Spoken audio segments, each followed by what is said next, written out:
اللہ لا الہ الا اللہ، زبان کے الفاظ کا نام ایمان نہیں ہے۔ زبان سے جو کہا جاتا ہے اس کی حقیقت اگر دل میں آ جائے تو اس کا نام ایمان ہے۔ جب تک دل میں نہیں آتا ہے، زبان پر رہتا ہے، تو اس وقت تک ایمان کی طاقت نہیں ظاہر ہوتی۔ اسے سمجھنا چاہو تو یوں ہے، یہ گولی جو ہے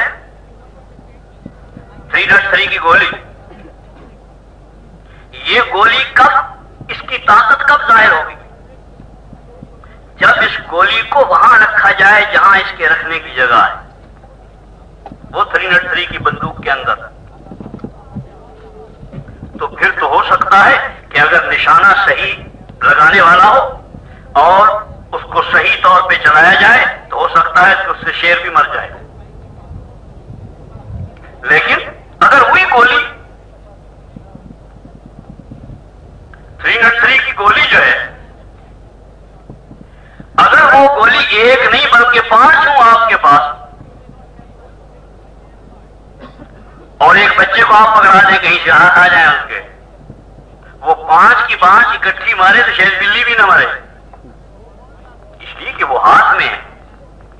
گولی کی طاقت ظاہر نہیں ہو سکتی۔ یہ گولی تو ہے، لیکن گولی جب تک اپنی جگہ پر نہیں آتی اتنے تک اس کی طاقت ظاہر نہیں ہوتی ہے۔ ایمان جب تک زبان میں رہتا ہے یا دماغ میں پھنسا رہتا ہے، علم بن کر، الفاظ بن کر زبان میں رہتا ہے، یا ایک مفہوم بن کر دماغ میں پھنسا رہتا ہے، اس وقت اس کی طاقت ظاہر نہیں ہوتی۔ جب وہ دل میں جا کے فٹ ہوتا ہے نا اپنی جگہ پر، پھر اس کی طاقت ظاہر ہوتی ہے۔ وہاں دل میں فٹ ہو چکا تھا ایمان، اس کی طاقت ظاہر ہوتی ہے۔ تو وہ جن بنی اسرائیل کا ابھی تک فٹ نہیں ہوا تھا، زبان سے تو پڑھ رہے لا الہ الا اللہ موسیٰ کلیم اللہ، فوراً جب خطرہ پیش آیا تو کہنے لگے انا لمدرکون، پکڑے گئے۔ اور وہ ایسے ہی ہوتا ہے، اس لیے کہ ابھی تک وہ ایمان بنا ہی نہیں تھا۔ اور یہی کہہ دوں پھر بھول نہ جاؤں، صحابہ کہتے ہیں تعلمنا الایمان ثم تعلمنا القرآن، پہلے ہم نے ایمان سیکھا پھر ہم نے قرآن سیکھا۔ ایمان سیکھنے کی چیز ہے۔ اور 13 سال لگے ہیں ایمان پر، 13 سال۔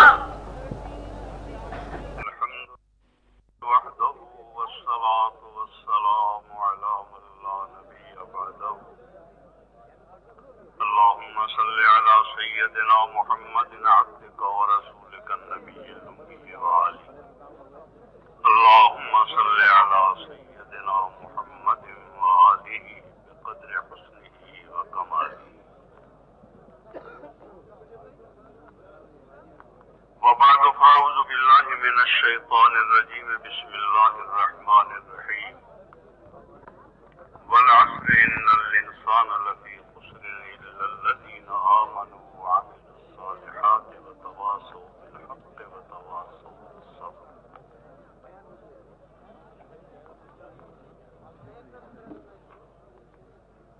قابل احترام بزرگوں، بھائیوں اور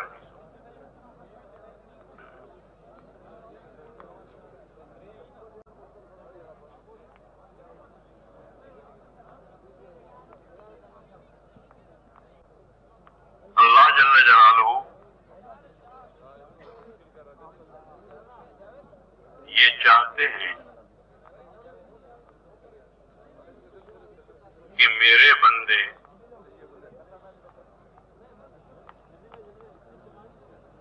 عزت سے، قوت سے، محبوبیت سے، مرجعیت سے، سکون سے، الفت سے، محبت سے، راحت سے زندگی گزاریں، یہاں پر بھی، موت کے وقت بھی، قبر میں بھی، معاشر میں بھی، پرسرات پر بھی، اور ابد الآباد کی جنت میں۔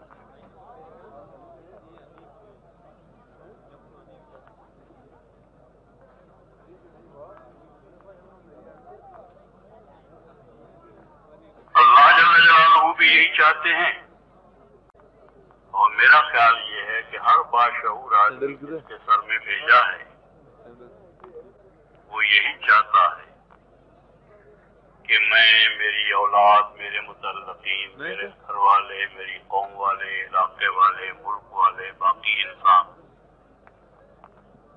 وہی محبوبیت کی، مرجعیت کی، عزت کی، راحت کی، سکون کی، قوت کی، غلبے کی زندگی گزارے یہاں بھی اور آئندہ کے تمام مراحل میں۔ انسان بھی یہی چاہتے ہیں۔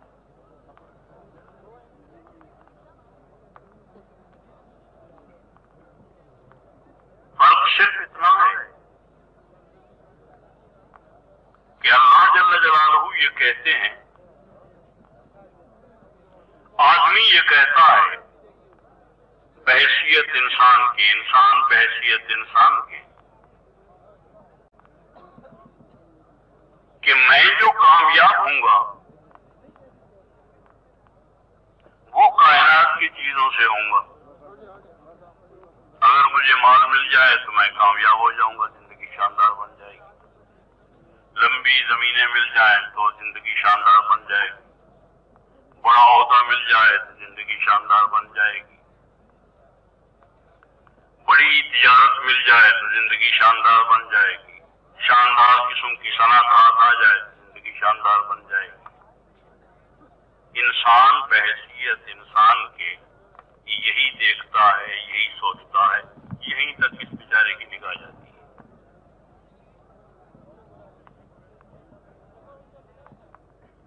اس بنا پر اپنے لیے، اپنی اولاد کے لیے، اپنے لوگوں کے لیے ہاتھ پیر مارتا ہے اور انہی چیزوں کو اکٹھا کرنے کی کوشش میں لگا رہتا ہے۔ جس چیز سے آدمی کامیاب ہونا دیکھتا ہے، دل کا یقین ہوتا ہے، ان چیزوں کو حاصل کرنا، اس کے لیے ہاتھ پیر مارنا، اس کے لیے اپنی صلاحیتیں لگانا، دن رات ایک کرنا، اسی کے لیے سوچنا، اسی کے لیے دیکھنا، اسی کے لیے بولنا، اسی کے لیے سننا، اسی کے لیے آنا، اسی کے لیے جانا، اسی کے لیے پڑھنا، اسی کے لیے صبر کرنا، اسی کے لیے قیام کرنا، اسی کے لیے رونا، اسی کے لیے ہنسنا، اسی کے لیے بولنا، سب کچھ اسی کے لیے کرتا ہے۔ تو کر رہے ہیں، سب لگے ہوئے، سب اسی میں لگے ہوئے، حاکم بھی اسی میں لگے ہوئے، محکوم بھی اسی میں لگے ہوئے، پڑھے لکھے بھی اسی میں لگے ہوئے، ان پڑھ بھی اسی میں لگے ہوئے، کہ مل جائے اور جتنی ملی ہوئی ہے اس پر مزید ملے تو اور جاندار ہوگی زندگی، اور مل جائے تو اور جاندار ہوگی زندگی۔ 1,24,000 پیغمبر اور ان کے سردار سید الکونین محمد مصطفیٰ احمد مجتبیٰ صلی اللہ علیہ وسلم اور ان کی تمام کتابیں اور ان سب کا اور ہمارا خالق اللہ، وہ یہ کہتے ہیں کہ نہیں، زندگی شاندار بنانے کے لیے، زندگی طاقتور بنانے کے لیے، زندگی مرجعیت اور محبوبیت والی بنانے کے لیے، اور ابد الآباد کی زندگی، یہاں سے لے کے وہاں تک ساری زندگی کے مراحل کامیاب سے کامیاب تر انداز کے آ جائیں، اس کی صورت یہ نہیں ہے جو تم سوچتے ہو سطحی انداز کے ساتھ، بلکہ اس کی صورت یہ ہے کہ ایمان اور اعمال صالحہ تمہارے پاس آ جائیں، تمہارے اندر اوامر الہیہ، اللہ جل جلالہ کے احکامات، یہ تمہارے اندر آ جائیں تو اوامر الہیہ اتنے طاقتور ہیں کہ تم طاقتور ہو جاؤ۔ اوامر الہیہ اوپر سے آئے ہیں، اگر تمہارے اندر آ جائیں گے تو تم بھی اوپر چلے جاؤ گے، یہ کائنات کی چیزیں تمہیں نیچے لے جائیں گی، لیکن اگر اوامر الہیہ تمہارے اندر آ گئے تو تمہیں عزتیں مل جائیں گی، تمہیں قوت مل جائے گی، تمہیں غلبہ مل جائے گا، تمہیں محبوبیت ملے گی، مرجعیت ملے گی، اللہ کا تقرب حاصل ہوگا۔ اور جتنے کسی میں احکام الہیہ زیادہ ہوں گے اتنا ہی وہ زیادہ طاقتور ہوگا۔ نورانی ہوگا، زیادہ پاکیزہ ہوگا، زیادہ پرسکون ہوگا، زیادہ بے خوف ہوگا، اس کی نہایت شاندار زندگی ہوگی۔ اس کائنات میں سب سے زیادہ عوامر الہیہ جو نظر آتے ہیں وہ سید الکونین محمد مصطفیٰ احمد مجتبیٰ صلی اللہ علیہ وسلم میں۔ اللہ جل جلالہ کے احکامات، ان کی تعمیر، یوں کہا جا سکتا ہے کہ 100% اللہ جل جلالہ کے احکامات اپنی پوری صحیح کیفیت اور صحیح صورت کے ساتھ اور صحیح بنیادوں کے ساتھ اپنے صحیح طول و عرض کے ساتھ سید الکونین صلی اللہ علیہ وسلم کی ذات میں موجود ہے، اور اس میں بھی کوئی شبہ نہیں ہے کہ اس کائنات میں کوئی ذات اگر سب سے زیادہ کامیاب زندگی والی ہے وہ سید الکونین صلی اللہ علیہ وسلم۔ عزت جو ان کو ملی نہ کبھی اس سے پہلے کبھی کسی کو ملی، نہ آئندہ کبھی کسی کو ملے گی، بلکہ عزت انہی کی جوتیوں کے صدقے ملے گی جب بھی کسی کو ملے گی۔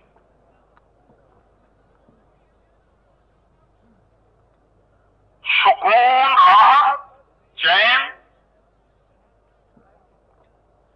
قوت، غلبہ اور اللہ جل جلالہ نے جو ان کو عطا فرمایا وہ کسی ذات کو نہ عطا کیا گیا، نہ آئندہ عطا ہو۔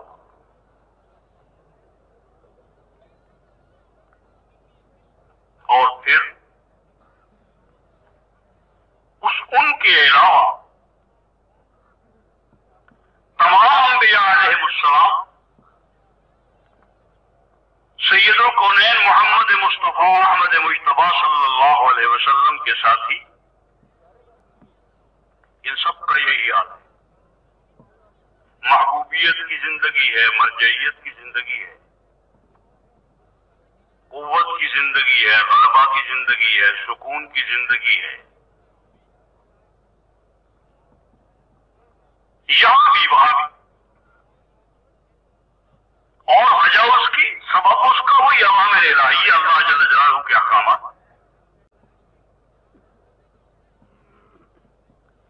جتنے کسی کے اندر عوامر الہیہ زیادہ ہوں گے اتنا ہی زیادہ کامیاب زندگی اس کی ہوگی۔ دوستو یہ ایک مسئلہ ہے، کوشش کروں گا آج سمجھانے کی، اللہ کرے میں سمجھا سکوں، کہہ سکوں اور آپ سمجھ سکیں۔ ایسی بدقسمتی کہ ہم کائنات کی طاقتوں کو تو طاقت مانتے ہیں لیکن احکام الہی کی طاقت کو اندر ہمارے موجود نہیں ہے۔ لوہے کی طاقت مانتے ہیں، لوہے کا لوہا مانتے ہیں،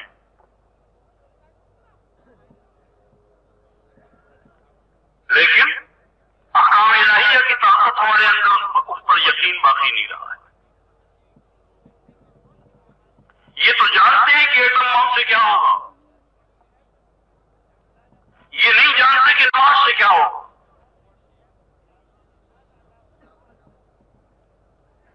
اسلحہ سے یہ ہوگا، لیکن یہ نہیں جانتے کہ ایمان سے کیا ہوگا۔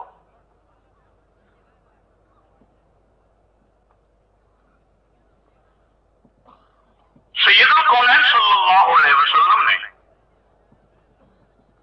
اور قرآن مجید نے بھرپور انداز کے ساتھ اس بات کو سمجھایا ہے کہ طاقت، قوت، زور، وزن وہ اوامر الہیہ میں ہے، وہ سب سے زیادہ طاقت، سب سے بڑی طاقت ہے۔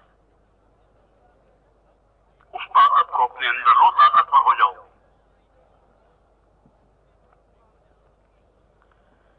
فرشتوں نے اللہ جل جلالہ سے پوچھا، حضور نے ذکر فرمایا ہے، حضور صلی اللہ علیہ وسلم کے ارشاد ہے کہ فرشتوں نے اللہ جل جلالہ سے پوچھا کہ الہی آپ نے یہ پہاڑ پیدا کیے، بہت بڑے بڑے ان سے زیادہ طاقتور چیز بھی کو پیدا کی تو اللہ جل جلالہ فرمایا کہ ہاں لوہا اس سے زیادہ طاقتور جو پتھر کو توڑ دیتا ہے.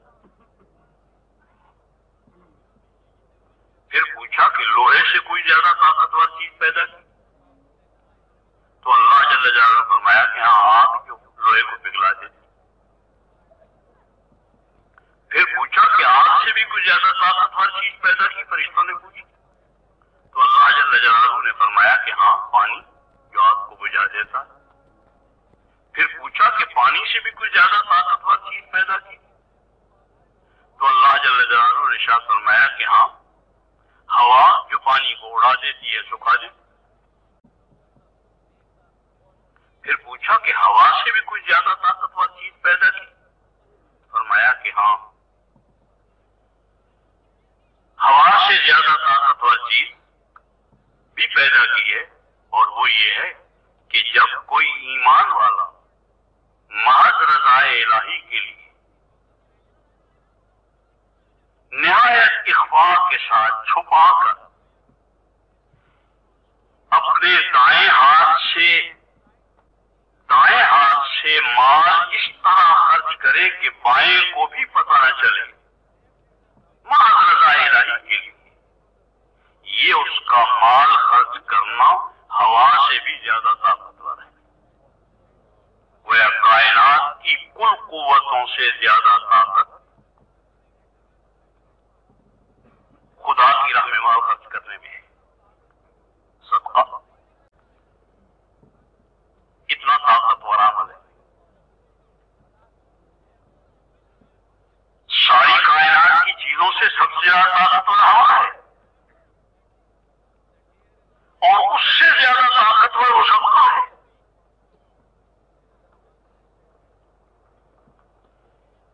مالی عوامل اللہ جل جلالہ کے مال کے متعلقہ جو احکام ہیں وہ واجب کے درجے میں ہوں فرض کے درجے میں ہوں جیسے زکوٰۃ ہے. زکوٰۃ فرض کے درجے کا ہے اور فطرانہ نذرانہ یہ واجب کے درجے کا ہے اور اس کے علاوہ صدقے جو ہیں وہ مستحبات کے درجے میں سنت کے درجے میں.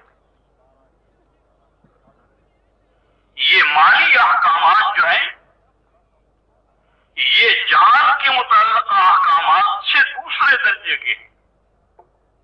جب وہ اتنے طاقتور ہیں تو جان کے جتنے احکامات ہیں وہ کتنے طاقتور ہوں گے.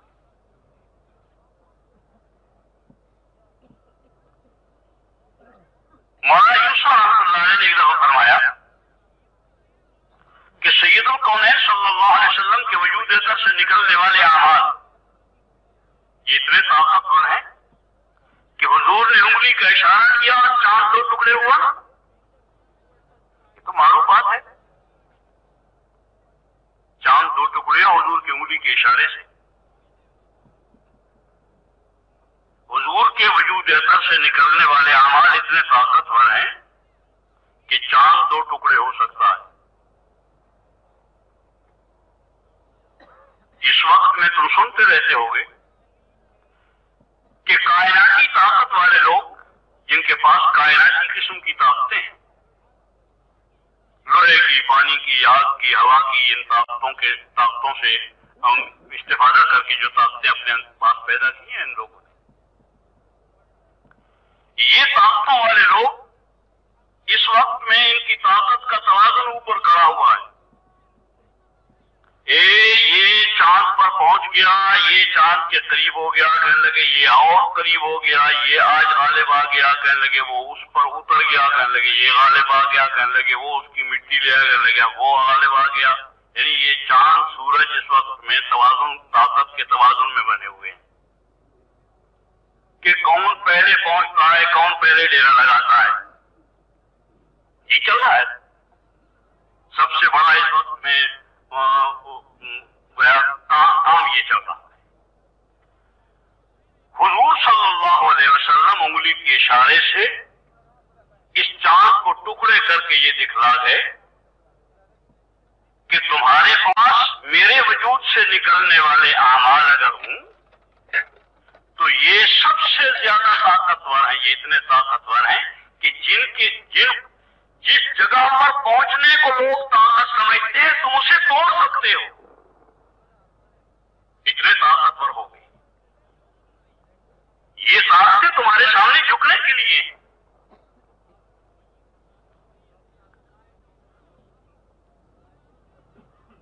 یہ کر رہا تھا کہ سب سے زیادہ طاقت احکام الہیہ میں، اوامر الہیہ میں ہے. اگر زمین کے اور آسمان کے حالات خراب ہو جائے، قحط پڑ جائے، کسی کے پاس کوئی علاج ہے؟ قحط کا کسی کے پاس کوئی علاج ہے؟ کسی کے پاس کوئی علاج نہیں، سوائے اس کے کہ مارے کریں، سوائے اس کے کہ مرے بھوک سے.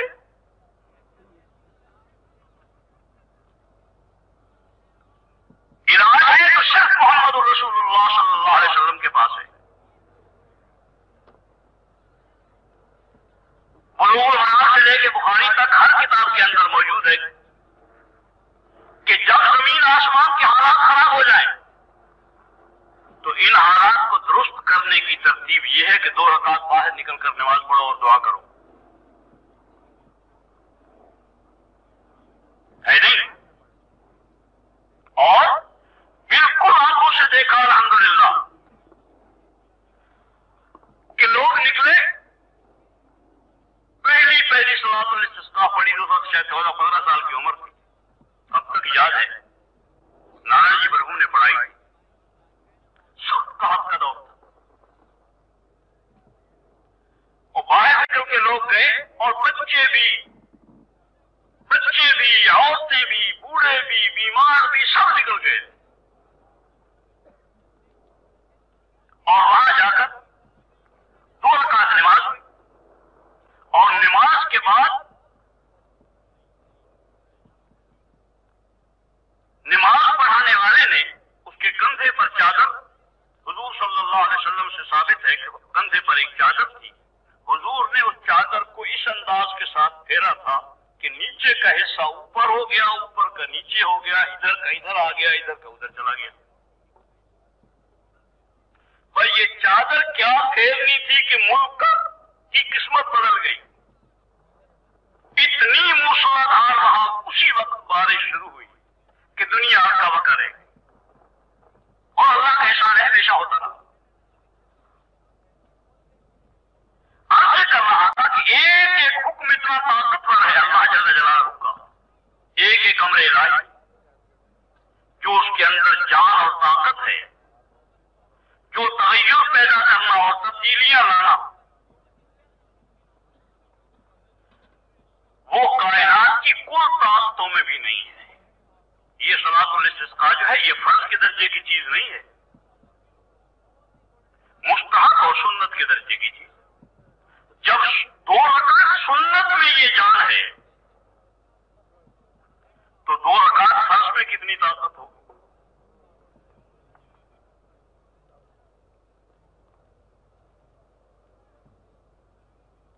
اسی طرح تمام احکامات الہیہ میں، تمام اوامر الہیہ میں درجہ بدرجہ اللہ جل جلالہ نے عظیم طاقتیں رکھی.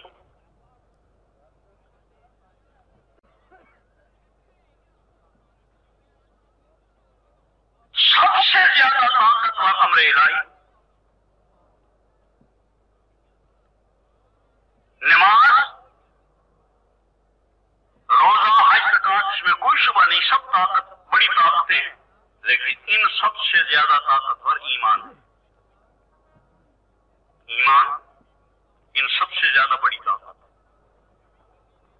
اللہ کا حکم ہے کہ ایمان لاؤ. یا ایھا الذین آمنوا آمنوا باللہ، ایمان والو ایمان لاؤ. اور ایمان لانے والے اگر حقیقی ایمان لائے تو اس کے اندر جو طاقت ہے وہ کسی دوسرے عمل میں اتنی طاقت نہیں ہے. سارے اعمال سے زیادہ ایمان میں طاقت ہے.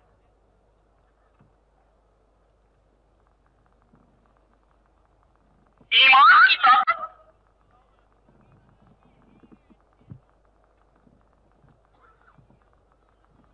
بقول مولانا یوسف رحمۃ اللہ علیہ کے اور تفصیل میں نہ جاؤں ورنہ زیادہ وقت لگ جائے گا. مولانا یوسف رحمۃ اللہ علیہ فرمانے لگے کہ مخلوق سے نہ ہونے کا یقین اور اکیلے خالق سے ہونے کا یقین یہ ایمان ہے. یہ نہیں لا الہ الا اللہ.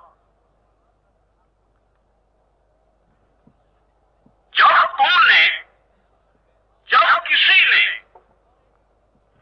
کسی مخلوق سے یقین ہٹا لیا اپنے آپ کو یکسو کر لیا, اس کے اندر سے یقین کھینچ لیا, تو یوں سمجھو کہ اس کی طاقت صرف کر لی, اس کی طاقت کھینچ لی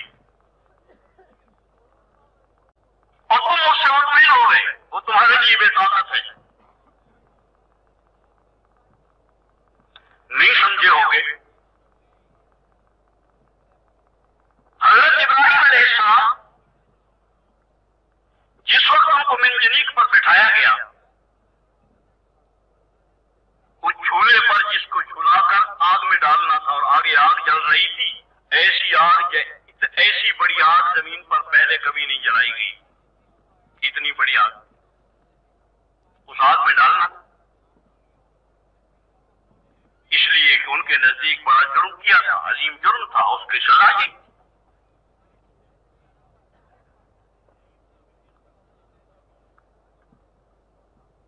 جب منجنیق پر بٹھائے گئے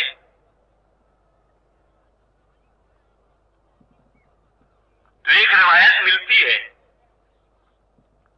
کہ ابراہیم علیہ السلام کے پاس جبریل علیہ السلام پہنچے.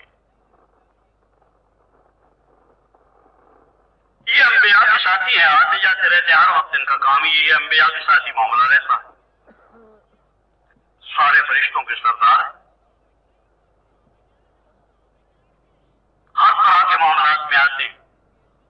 پہنچے اور جبریل علیہ السلام نے آ کر حضرت ابراہیم علیہ السلام سے کہا کہ ابراہیم, اللہ نے بڑی طاقت دی ہے, مجھے بڑی طاقت دی ہے. اتنی طاقت دی ہے کہ اگر آپ فرمائیں تو یہ آگ جل رہی ہے, یہ آگ, اور جس زمین پر آگ جل رہی ہے وہ زمین, اور اس زمین پر وہ بسنے والے جو آگ جلانے کے معاون یا حکم دینے والے ہیں, اس زمین کے سارے طبقے کو بمائے آگ کے اور آگ جلانے والوں کو ایسا اٹھا کے اوپر لے جاؤں اور اوپر ایسا الٹ کے ماروں کہ کسی چیز کا نام و نشان بھی باقی نہ رہے. اللہ نے اتنی طاقت دی, اور اس میں کوئی شبہ نہیں ہے کہ جبریل ہی سب سے بڑی طاقت ہے مخلوق میں. سب سے بڑی طاقت جبریل علیہ السلام ہے, اللہ کی مخلوق. اللہ نے یہ طاقت دی.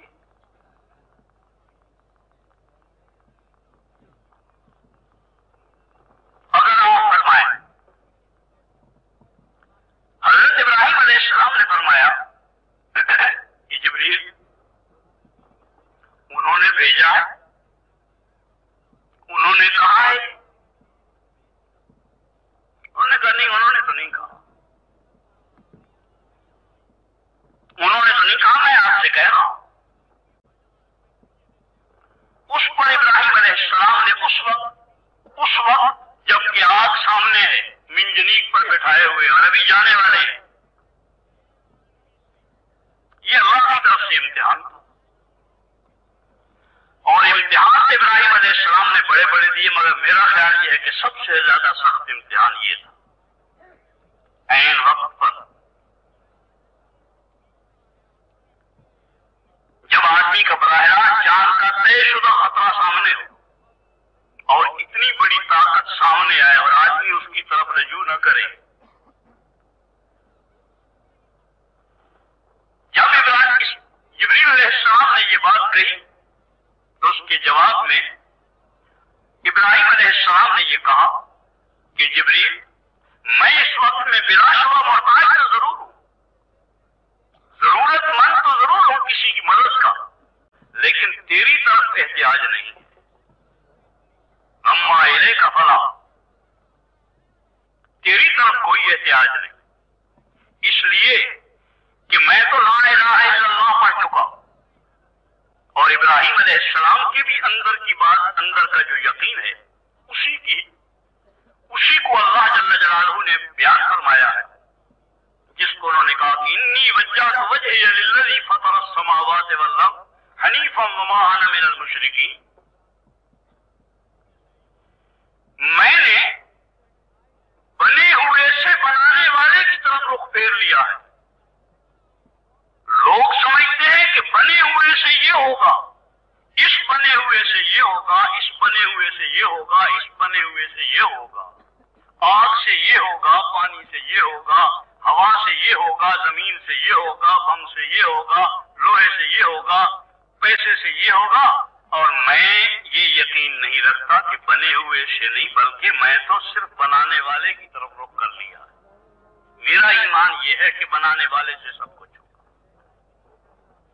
لوگ بنے ہوئے سے امیدیں رکھتے ہیں، میں بنانے والے سے امیدیں رکھتا ہوں۔ لوگ بنے ہوئے سے ڈرتے ہیں، جب ان میں طاقت مانتے ہیں بنے ہوئے میں، تو پھر لوگ بنے ہوئے سے ڈرتے ہیں، اور میں صرف بنانے والے سے ڈرتا ہوں، میں کسی بنے ہوئے سے نہیں ڈرتا ہوں، اس لیے کہ بنا ہوا میرا کچھ نہیں بگاڑ سکتا ہے، کچھ نہیں بنا سکتا۔ میرا بگاڑنا بنانا جو ہے وہ صرف اکیلے بنانے والے کے ہاتھ میں ہے۔ ابراہیم علیہ السلام بیٹھے ہوئے ہیں منجنیق پر، اس جھولے پر، اور آگ سامنے جل رہی ہے، اور آگ جلانے والی چیز ہے، لیکن ابراہیم علیہ السلام کا یقین اس کے اندر نہیں ہے کہ یہ جلا سکتی ہے، یہ کچھ نہیں کر سکتی۔ اللہ چاہیں گے تو پانی میں بھی جل سکتا ہے، اور اللہ چاہے پانی آگ میں بھی نہیں جلتا، یہ یقین ہے۔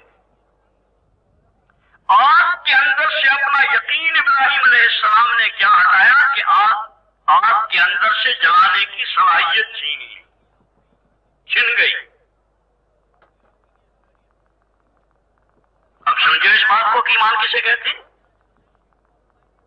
جب تم نے اس کے اندر سے اپنا یقین ہٹا دیا، اس کی طاقت سبق کر لی، طاقت چھین لی اس کی، تمہارے ہاتھ میں اس کی طاقت نہیں استعمال ہو سکے گی،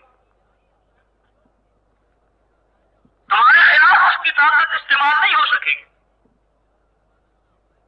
موسیٰ علیہ السلام، ادھر فرعون آ گیا، ادھر پانی آ گیا، آگے پیچھے فرعون ہے، آگے پانی ہے۔ اس طرح کے کلمہ پڑھنے والے لا الہ الا اللہ، لا الہ الا اللہ، زبان کے الفاظ کا نام ایمان نہیں ہے۔ زبان سے جو کہا جاتا ہے اس کی حقیقت اگر دل میں آ جائے تو اس کا نام ایمان ہے۔ جب تک دل میں نہیں آتا ہے، زبان پر رہتا ہے، تو اس وقت تک ایمان کی طاقت نہیں ظاہر ہوتی۔ اسے سمجھنا چاہو تو یوں ہے، یہ گولی جو ہے 3.3 کی گولی، یہ گولی کب، اس کی طاقت کب ظاہر ہوگی؟ جب اس گولی کو وہاں رکھا جائے جہاں اس کے رکھنے کی جگہ ہے، وہ 3.3 کی بندوق کے اندر،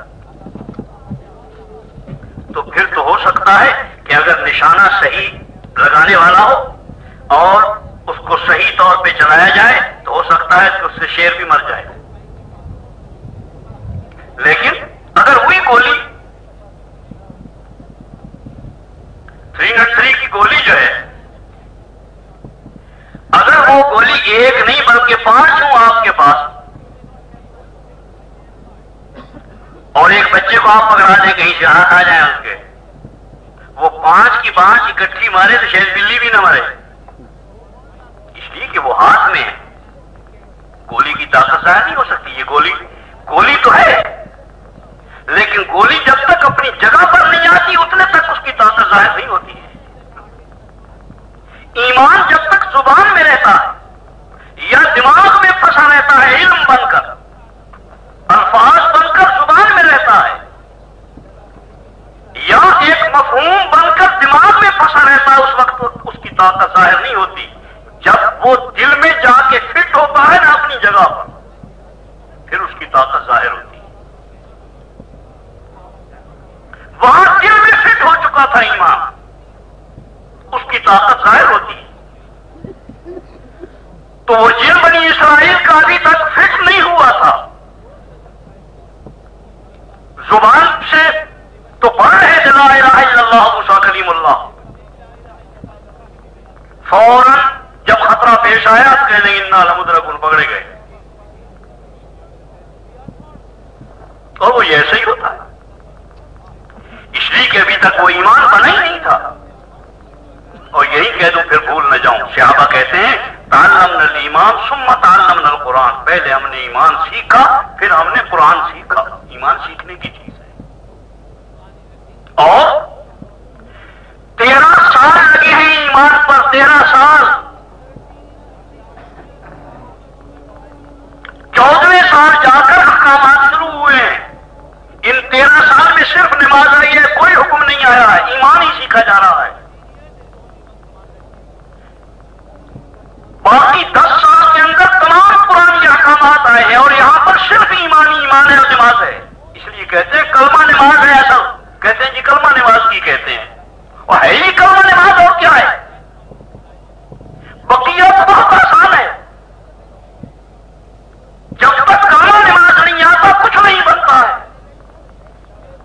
سید الکونین صلی اللہ علیہ وسلم، جن کا 1 منٹ کائنات کی کل عمر سے زیادہ قیمتی ہے، ان کے 13 سال لگے ہیں ایمان سکھانے پر. اور سیکھنے والے کون ہیں؟ بلال اور صدیق جیسے لوگ اور عمر جیسے لوگ، یہ سیکھنے والے ہیں. ایسے سیکھنے والوں کا اتنا وقت لگا ہے. اور اسی بنا پر قرآن بھی کہتا ہے، ہم ایسے نہیں کہ بلا وجہ کوئی ایک مسئلہ کھڑا کر لیا ہے ہم نے. یا ایھا الذین آمنوا، کہتے ہیں جی ہم ایمان والے ہیں. کہتے ہیں تبلیغ والے کی ایمان سی کیا مطلب ہے؟ ہم ایمان والے ہم کافر ہیں، ہم کافر کہتے ہیں. بعض لوگ تو دھوکہ بھی دے رہے ہیں کہ دیکھو جو تم لوگ تمہیں کافر کہتے ہیں، کلمہ جو پڑھاتے پھر ہیں تمہیں کافر کہتے ہیں. بھائی کافر نہیں کہہ رہے، خدا کا قرآن کہہ رہا ہے یا ایھا الذین آمنوا آمنوا باللہ. یہ قرآن کی آیت ہے یا نہیں ہے؟ کسی حافظ سے پوچھ لو. یا ایھا الذین آمنوا، اے ایمان والو ایمان لاؤ. اے ایمان والو ابو بکر والا ایمان لاؤ. اے ایمان والو بلال والا ایمان لاؤ. بلال والے ایمان سے کام چلے گا. ایمان تو لے آئے، ہم ایمان تمہارا مانتے ہیں، ہم کسی کو کافر نہیں کہتے ہیں. لیکن جس ایمان سے کام چلے گا وہ تو وہ ایمان ہوگا جو سیکھنے کے بعد آدمی کو آیا کرتا ہے. جو فوجی آج بھرتی ہو گیا ہے اس کو فوجی ہم مانتے ہیں، فوجی بھرتی ہو گیا، لیکن یہ فوجی ہے پاگل ہوئے.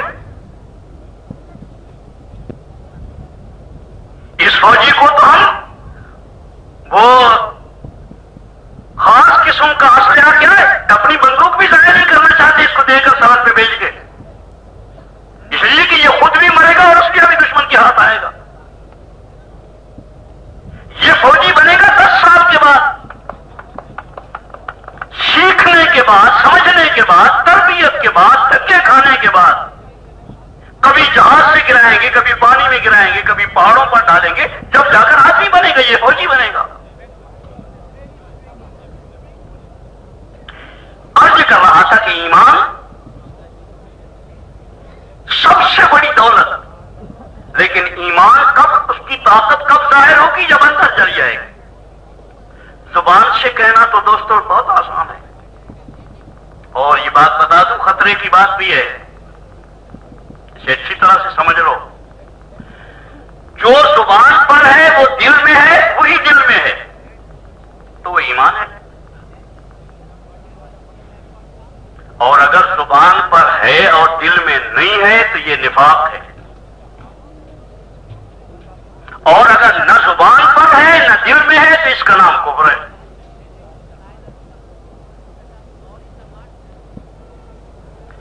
اور زبان دل کی بات کو بھی ذرا سمجھا دوں.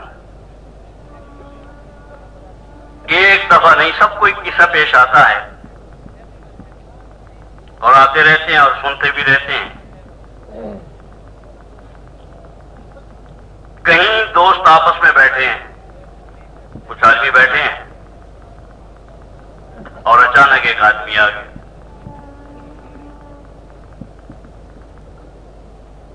اس کے آنے پر اٹھا، جو گھر کا آدمی ہے اٹھا، ملا اور کہہ رہا ہے کہ آپ کے آنے سے بہت خوشی ہوئی. اور واقعہ یہ ہے کہ اندر سے کہہ رہا ہے کہ کیا بلا نازل ہو گئی اس وقت. نہیں ہوتا یہ کیا ہو رہا ہے؟ زبان کچھ کہہ رہی ہے، دل کچھ کہہ رہا ہے. یوں ہوتا ہے، زبان پہ کچھ ہوتا ہے، اندر کچھ ہوتا ہے. زبان پر ہوتا ہے کہ اللہ ہی سے سب کچھ ہوتا ہے. ایاک نعبد و ایاک نستعین، تیری ہی بندگی کرتے ہیں اور تجھ ہی سے مدد مانگتے ہیں، اور ہوتا کچھ اور کا ہے. وہی قصہ، بڑی خوشی ہوئی آپ کے یہاں تشریف آوری سے، اور اندر یہ ہے کہ یہ عذاب کہاں نازل ہو گیا اس وقت.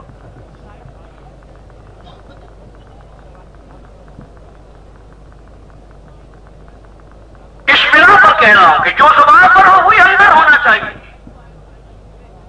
وہ اندر ہونا چاہیے. اور اس زبان والے کو اندر لینے کے لیے محنت کرنی پڑتی ہے، اور لمبی محنت کرنی پڑتی ہے کہ وہ دل کا یقین بن جائے. اللہ کا شکر ادا کرو کہ زبان پر لا الہ الا اللہ آ گیا. عظیم دولت ہے، لیکن زبان پر ہی رہے نا بڑا خطرے کی بات ہے. اگر یہ دل میں فٹ نہ ہوا تو خطرناک صورت بن جائے گی. اس بنا پر ہر ایک محنت کرو کہ یہ اندر چلا جائے، اندر جانے کی چیز ہے. دوستو، اگر کسی ڈاکٹر نے آپ کو کہا ہے کہ یہ گولی کھاؤ، تکلیف ہے اور شدید تکلیف ہے، آپ نے گولی منہ میں رکھ لی، پھر ہو جائے گا کام. اس کے کہنے جانے منہ میں ڈال لی، کھاتا ہے نہیں.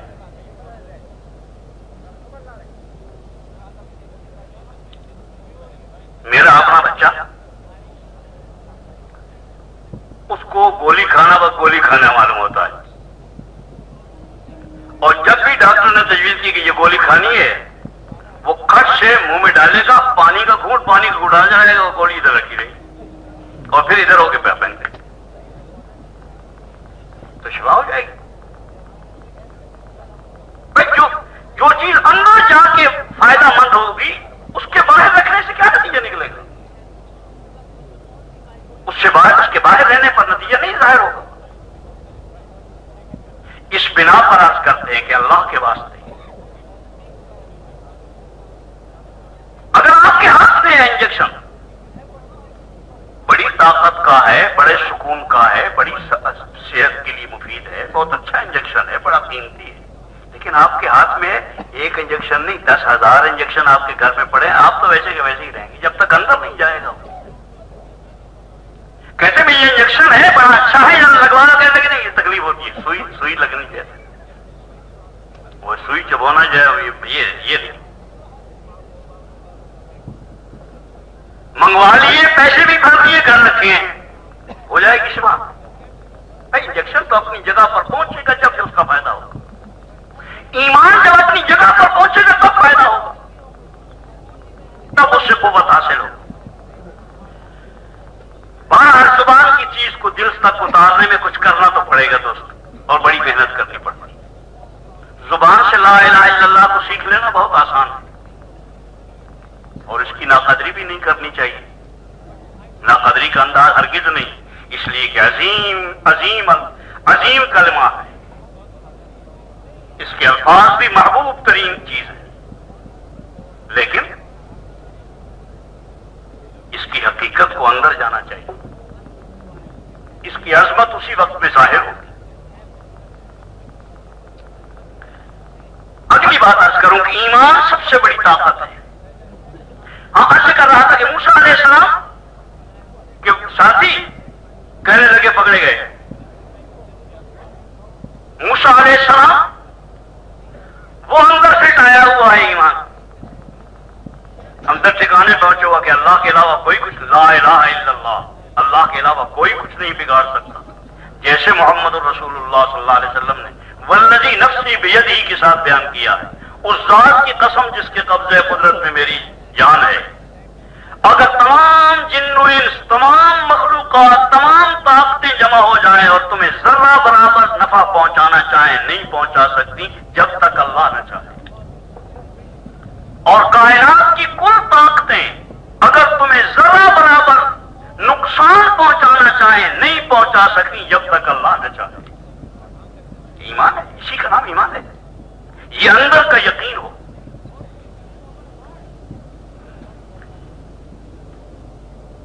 موسیٰ علیہ السلام کا یہ اندر کا یقین ہے. جب انہوں نے کہا کہ پکڑے گئے انا لمدرکون، فوراً بلا کسی توقف کے موسیٰ علیہ السلام نے کہا کلا، ہرگز نہیں. یہ کیا کہہ رہے ہو؟ کلا، ہرگز نہیں. پکڑے کہاں گئے؟ انما یا ربی، پکی بات میرے ساتھ میرا رب ہے. یقین ہے اللہ کی ذات پر. اس نے کہا ہے کہ میں ساتھ ہوں. اور رب کہتے ہیں ضرورتیں پوری کرنے والے کو، ضرورتیں پوری کرنے والا میرے ساتھ میری ضرورتیں پوری کرنے والا ہے. سیادی، ابھی مجھے راستہ دیکھا.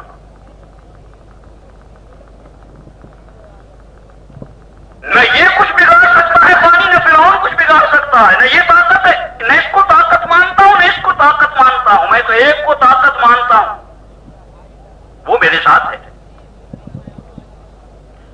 اور انہوں نے یہی کہا تھا پہلے ہی جب بھیجا تھا. حضرت ہارون اور حضرت موسیٰ علیہ السلام دونوں کو جب بھیجا تو یہی کہا کہ فاذهبا، جاؤ، دونوں جاؤ. اننی معکما، پکی بات میں تمہارے ساتھ ہوں. پکی بات میں تمہارے ساتھ ہوں. اسمع وارا، میں خود دیکھوں سنوں گا. جو کچھ ہوگا میں دیکھوں سنوں گا، میں سمجھوں گا سب کچھ. فکر مت کرنا فرعون کا، نہ کسی اور کا، نہ آل فرعون کا. اسی کا یقین ہے، جو اللہ نے کہا اس پر یقین ہے. اسی کو کہا ہے، اپنی طرف سے کوئی بات نہیں کہی، شاعری نہیں کی. کہا انما یا ربی سیہدین، راستہ دے گا مجھے، میرے ساتھ ہے.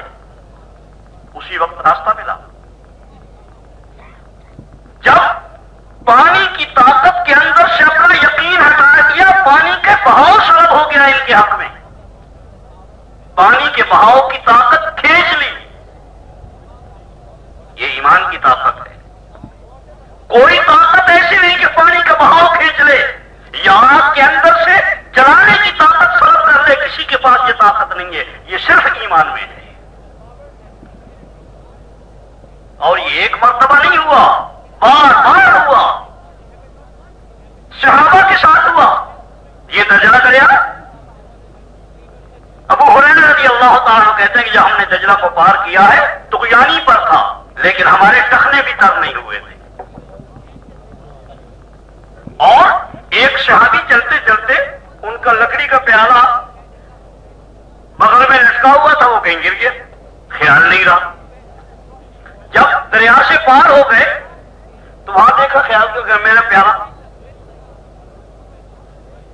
گر گیا.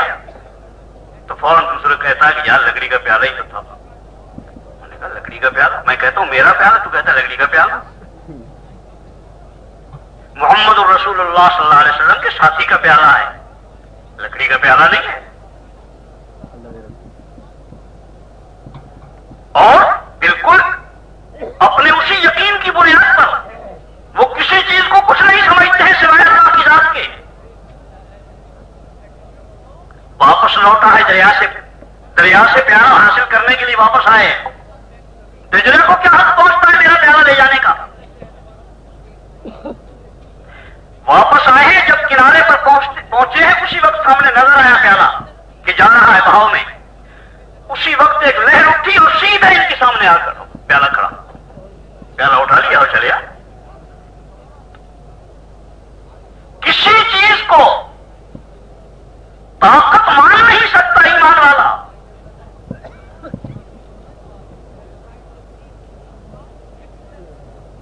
آگ میں پڑنے کا حضرت عمر رضی اللہ تعالیٰ عنہ کے زمانے میں ساتھی بھاگا ہوا ہے ایک امین میں سے. یہ آئے اور ان کو کافروں نے پکڑ لیا تھا اور پکڑ کر آگ میں ڈالا تھا. آگ کے اندر اسی طرح بیٹھے ہوئے تھے جیسے ابراہیم علیہ السلام بیٹھے ہوئے تھے. اور پھر ان کو بہت سلیقے کے ساتھ اخفاء کے ساتھ اور اس بات کی شہرت کہیں نہ ہو جائے اس لیے کہ ہمارا کفر تو سارا ٹوٹ جائے گا، اس بنا پر چپ چاپ ان کو روانہ کر دیا تھا مدینہ طیبہ. جب یہ مدینہ طیبہ آئے اور انہوں نے آ کر حضرت عمر رضی اللہ تعالیٰ عنہ سے ذکر کیا کہ اس طرح ہمیں آگ میں ڈالا گیا اور اللہ جل جلالہ نے یہ کرم فرمایا. جو سنا تھا ابراہیم علیہ السلام کا اپنی آنکھوں سے دیکھ لیا، اپنے اوپر وارد ہو گیا. تو حضرت عمر رضی اللہ تعالیٰ عنہ کا چہرہ پھول کی طرح سے کھل گیا اور فرمانے لگے، مجمع کو اکٹھا کیا، سب کو سنایا اور فرمانے لگے کہ میں پریشان تھا. حضرت عمر نے فرمایا رضی اللہ تعالیٰ عنہ کہ میں پریشان تھا کہ جتنی مددیں تمام انبیاء کے ساتھ ہوئی ہیں وہ ساری اس امت کے ساتھ ہو چکی ہیں، لیکن یہ مدد کہ آگ میں ڈالے جائیں اور نہ جلایا جائے یہ نہیں ہوئی تھی. میں پریشان تھا کہ آخر یہ مدد کیوں نہیں آئی. اللہ کا احسان ہے کہ زندگی میں وہ بھی دیکھ لی. میں یاد کر رہا تھا کہ ایمان سب سے بڑی طاقت تمام، اس لیے کہ تمام اعمال کی جڑ بنیاد ایمان ہے نا. ایمان کی مثال ایسی ہے جیسے تنا ہوتا ہے نا کسی درخت کا تنا، یہ ہے ایمان. جڑیں اور تنا یہ تو ہوگا ایمان، اور آگے شاخیں ہیں، پھول ہیں، پتے ہیں، پھل ہیں، یہ سارے عبادات، اخلاق اور اعمال ہیں. کیونکہ یہ تنا ہے، بنیاد ہے، اس بنا پر عرض کر رہا ہوں کہ سب سے زیادہ طاقت ایمان میں ہے. اور جب ایمان آتا ہے دوستو تو جہاں اس طرح کی طاقت ہوتی ہے، یہ باہر کے اعتبار سے عرض کر رہا ہوں، سب سے بڑی ایمان کی طاقت یہ ظاہر ہوتی ہے کہ آدمی کو ہر نیکی کی طرف بڑھنا آسان ہوتا ہے اور ہر بدی سے پیچھے ہٹنا آسان ہوتا ہے. سب سے بڑی طاقت اور سب سے زیادہ آدمی کے لیے جاندار چیز، آدمی کے اندر یہ قوت پیدا ہو جاتی ایمان کے آنے کے بعد کہ آدمی اگر آگے بڑھنا چاہے تو آگے بڑھ سکتا ہے، پیچھے ہٹنا چاہے تو پیچھے ہٹ سکتا ہے. یعنی ہر بڑی سی بڑی نیکی، یہاں تک کہ جان دینا، اپنی اولاد کی جانیں قربان کرنا. ایک عورت اپنے 4 بیٹوں کو کہتی ہے کہ جاؤ اور سفید افضل میں لینا، یہ کیا ہو رہا ہے؟ یہ کون کر سکتا ہے؟ یہ ایمان کروا رہا ہے، عورت نہیں کر سکتی بیچاری. عورت ضعیف اور بنیاد ہے، مرد بھی یہ نہیں کر سکتا. جب اندر ایمان آتا ہے تو بات آسان، ایمان نہ ہو تو نماز پڑھنی بھی مشکل ہوتی ہے، اور ایمان جب ہوتا ہے تو جان دینا بھی آسان ہوتا ہے. صدیق کی طرح کل مال لگا دینا بھی آسان ہوتا ہے. حضرت خاصہ رضی اللہ تعالیٰ عنہ کی طرح سے اپنے 4 بیٹے جوان قربان کر دینے بھی آسان ہوتے ہیں. عمرو بن جموح کی بیوی کی طرح اپنے شوہر کو قربان کر دینا بھی آسان ہوتا ہے. وہ نوجوان بچی جس کی پہلی رات تھی اپنے خامد کے پاس، اس کو اپنا شوہر عہد میں شہید کروانا آسان ہوتا ہے. اور محمد رسول اللہ صلی اللہ علیہ وسلم جیسے ایمان والوں کو اپنے حمزہ جیسے چچا کے ناک کٹے ہوئے دیکھنا آسان ہوتا ہے، کان کٹے ہوئے دیکھنا آسان ہوتا ہے. اور محمد رسول اللہ صلی اللہ علیہ وسلم ہی نہیں، حضرت صفیہ بہن، ان کی بہن کا دل بھائی کے معاملے میں بڑا ہی نرم اور بڑا ہی نازک ہوتا ہے. ان کو جب خبر ملی حضرت صفیہ کو رضی اللہ تعالیٰ عنہ کہ بھائی جان کے کا جگر سینہ چیرا گیا اور دل نکال کر ہندا نے ناش کے اوپر کھڑے ہو کر چبا کے ڈالا ہوا ہے اور کان کاٹے گئے، ناک کاٹا گیا، یہ حالت سنی اور اپنے بھائی کو دیکھنے کے لیے آگے بڑھی. یہ پھوپھی ہے سید الکونین صلی اللہ علیہ وسلم. پھوپھی جان کو روکنے کے لیے حضور نے پھوپھی زاد بھائی کو بھیجا کہ جاؤ اما جان کو روکو، اور میرے نام سے روکو، تجھ سے نہیں روکے گئے کہ روکو ان کو. تو یہ روکنے کے لیے گئے. بیٹا ہے. انہوں نے کہا کہ آپ اما جان آگے نہ جائیں، اس لیے کہ عورت ہے، عورت کے لیے یہ حالت دیکھنی ہو. کسی کی حالت بھی یہ دیکھنی آسان نہیں ہوتی عورت بیچاری کے لیے، اور اپنے بھائی کی، اور حمزہ جیسا بھائی آسان نہیں رہے گا کہیں غش کھا کے ایک کی بجائے دو نہ ہو جائیں آج. تو بیٹے نے اما جان کو کہا کہ اما جان آپ ادھر نہ جائیں. بس اتنا کہنا تھا، زور سے مارا دھکا، آگے چڑھ گئے. بیٹا تو بیٹا ہی ہے، ماں کو دھکا مارنے کا حق ہے.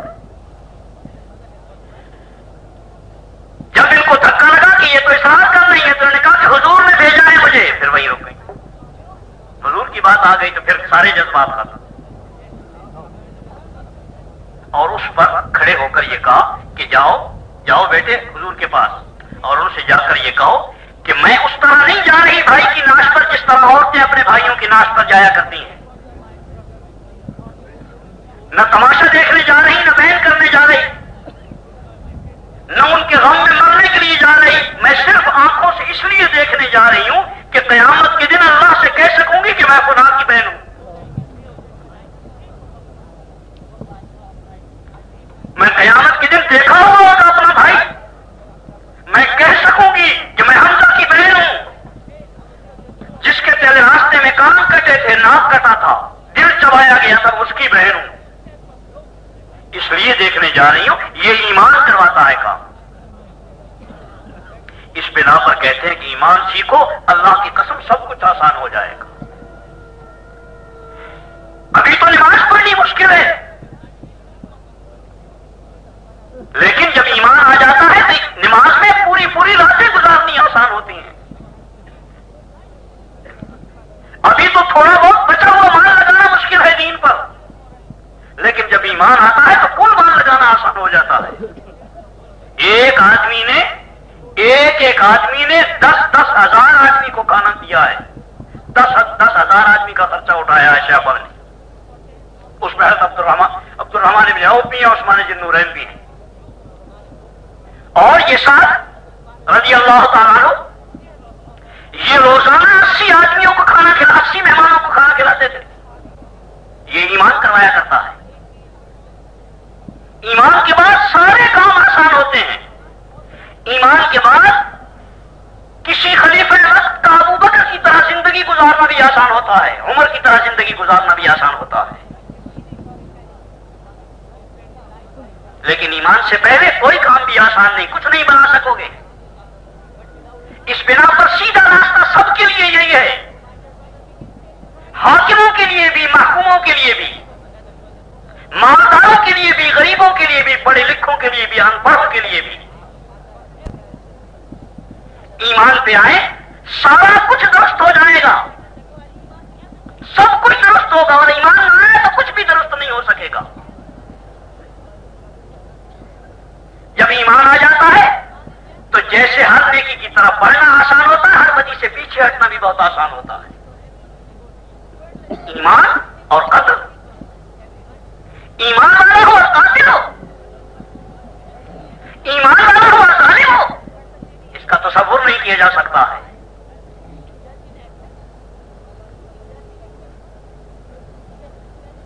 آدمی کو قتل کرنا کوئی بھیڑیا ہے، کتا ہے، باولا کتا ہے، سانپ ہے، یہ تو جانوروں کا کام ہے، انسانوں کا کام نہیں ہے قتل کرنا.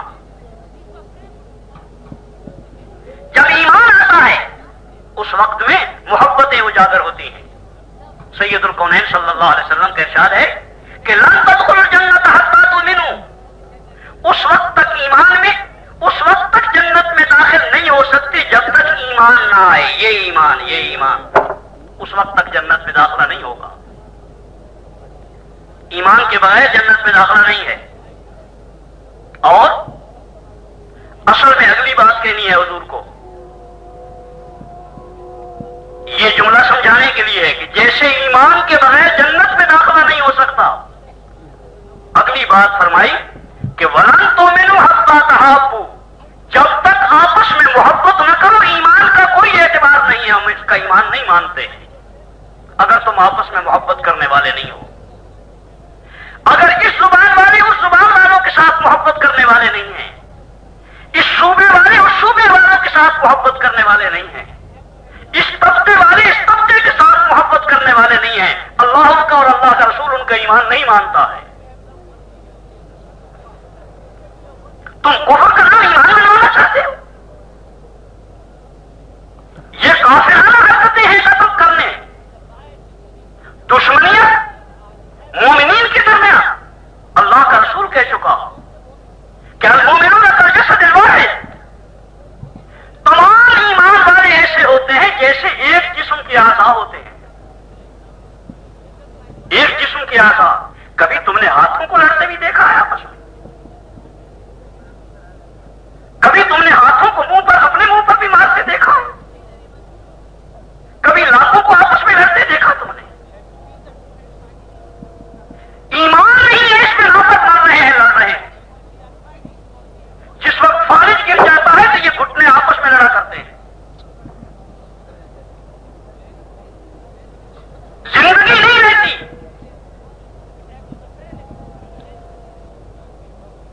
ایمان کے ساتھ یہ چیزیں جمع نہیں ہو سکتی ہیں۔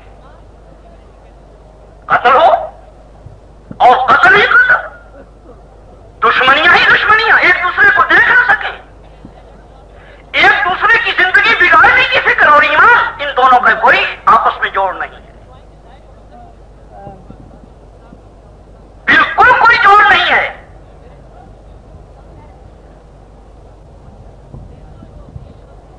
آپس میں جوڑ ہوگا اس طرح جیسے ایک جسم کے اعضاء کا آپس میں جوڑ ہوتا ہے۔ مورخہ 4 مئی 1985 حضرت مولانا مفتی زین العابدین صاحب اجتماع کراچی میں بیان فرما رہے ہیں۔ تیار کردہ علمی کیسٹ گھر، کیسٹ اور سی ڈی ملنے کا پتہ نوٹ فرما لیں۔ علمی کیسٹ گھر، دکان نمبر 5 فاطمہ پلازا، بالمقابل مدنی مسجد، federal be area, Karachi. Phone number 63708113۔ سب کے لیے دیکھتی ہے کہ نہیں؟ آنکھ سب کے لیے دیکھتی ہے، ہاتھ کے لیے بھی وہی دیکھے گی، پیر کے لیے بھی وہی دیکھے گی، سر کے لیے بھی وہی دیکھے گی، سب کے لیے وہی دیکھے گی۔ اور کبھی بیچاری کو مصیبت پڑے گی اپنے لیے دیکھنے کی تو اپنے لیے بھی دیکھ لے گی۔ یہ پیر، سر میں درد ہوگا تو پیر ہی جل کے جائیں گے، ہاتھ میں تکلیف ہوگی تو پیر ہی جل کے جائیں گے، سب کے لیے پاؤں ہی جلیں گے۔ اور جب بیچارے کو خود تکلیف ہوتی ہے تو اپنے لیے بھی جل کے جاتا ہے۔ یوں معلوم ہوتا ہے کہ اپنے لیے نہیں ہے، سب کے لیے ہے۔ اصل کے طور پر دوسروں کے لیے ہے، کبھی کبھی اپنے لیے بھی استعمال ہوتا ہے۔ مسلمان اور ایمان والا وہ ہے جو اپنے لیے نہ ہو، دوسروں کے لیے، اس کا مال بھی دوسروں کے لیے، اس کی جان بھی دوسروں کے لیے۔ اپنی جان سے، اپنے مال سے دوسروں کو فائدہ پہنچانا اور کسی کو نقصان نہ پہنچانا۔ کوئی حرکت ایسی نہ کرنا جس سے کسی کی عزت کو، کسی کی جان کو، کسی کے مال کو نقصان پہنچے، اور ہر وہ کام کرنا جس سے کسی کو، کسی کی عزت کو، کسی کی جان کو، کسی کے مال کو کی حفاظت ہو سکے، اس کو فائدہ پہنچے۔ بقول مولانا یوسف رحمۃ اللہ علیہ کے کہ ایمان سے وہ معاشرہ بنتا ہے، ایمان اور ہمارے صالحہ سے، جو مدینے کا معاشرہ تھا، مدینے کی زندگی تھی۔ مدینہ طیبہ کی زندگی ایسی زندگی ہے کہ جنت کی زندگی اسے کہا جاتا ہے، وہ واقعی جنت کی زندگی تھی۔ ویسے بھی مدینہ جنت ہی جنت ہے، اور مدینے کی زندگی جنت کی زندگی تھی۔ کسی کی عزت، کسی کو کسی سے عزت کا خطرہ نہیں ہے، کسی سے جان کا خطرہ نہیں ہے، کسی سے مال کا خطرہ نہیں ہے، بلکہ بقول مولانا یوسف رحمۃ اللہ علیہ کے کہ اگر مدینہ طیبہ کی 10,000 آبادی فرض کی جائے، 10,000، اگر 10,000 آبادی فرض کی جائے تو ہر آدمی کو 9,999 آدمی کی حمایت حاصل ہوتی، ہر آدمی کو 9,999 آدمی کی حمایت۔ ہر آدمی دوسروں کی زندگی بنانے کی فکر میں ہے، اس کی زندگی بن جائے، میں بھوکا رہ سکتا ہوں، اس کو کھانا مل جائے،